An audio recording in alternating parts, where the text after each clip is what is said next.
I killed my own aunt when I was 15. To this day my family has no clue. This is something that has kept me up at nights.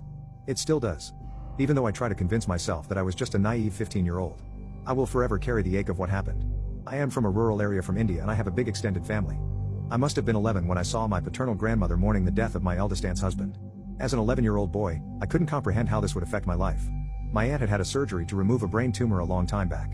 Unfortunately for her, something went wrong and this resulted in her being partially blind. She couldn't see things clearly unless she held them very close to her eyes. She had also developed a skin condition which caused her skin to get flaky and dry and stinky. She was unable to conceive as there were some complications during her first pregnancy and the child was stillborn. After her husband's passing, his siblings looked at her as a liability. They didn't want to take care of her. Everyone that we knew advised my parents to put her in a nursing home. But they chose to bring her to our place to take care of her instead. My aunt would have some spans where she would not behave in a sane manner.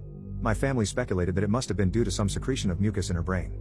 This meant that my parents could almost never go anywhere together. One of them would have to stay back home and tend to my aunt.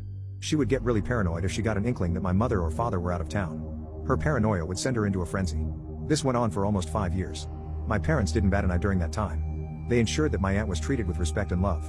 In some dark corner of my vindictive brain, I started blaming my aunt for all the compromises that my parents had to make. I never said it out loud. I knew that my parents would never have thought I had such a narrow and filthy mindset.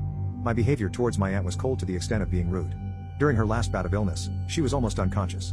One moment she'd be shivering with cold, and the next she'd be sweating. She would use all of her strength to get up from the bed only to collapse after taking a step or two. One evening, she vomited and defecated multiple times. My parents, undeterred and solemn, quietly cleaned up after the mess. They tried to stay positive and battled yet another sleep-deprived night. The next morning, my aunt felt a bit better. She was as lively as ever. I would usually refrain from visiting her room because it smelled horribly of excrement and puke. I assured my mother that I would tend to my aunt so that my parents could take a rest. They hadn't had the luxury of sleep for the past week. I was feeding my aunt the rice paste when she got sick and vomited all over me. I was enraged. I shouted, "Why don't you die already? Do you like harassing my family like this? Do you live off their pain?" I knew that what I had said had crossed the lines of indecency.